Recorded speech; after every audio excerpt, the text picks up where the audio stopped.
صباح الخير أعزائي المشاهدين، معاكم مجدي حسني ودكتور أحمد يحيى. النهاردة احنا في صدى حدث هام جدا خلال الأسبوع ده، وهو افتتاح المتحف المصري الجديد. طبعا المتحف ده هيضم عدد من القطع الأثرية الهامة جدا التي هتعرض أول مرة في مصر.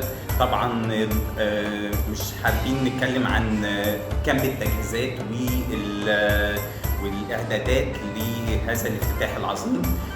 هيضم نخبه من الدولة كلها على قدم وساق. الدولة كلها على قدم وساق يا سيد مجدي. طبعا بالفعل، وكل المؤسسات كلها مستعدة ومتأهبة طبعا لمثل هذا الحدث الجلل.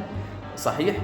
واللي هيضم زيارة من أكبر الشخصيات العالمية، لأنه حدث مش سهل ومش بسيط، بس إحنا مصر قدها وهنقدر نعمل أفضل افتتاح لأكبر متحف على مستوى العالم.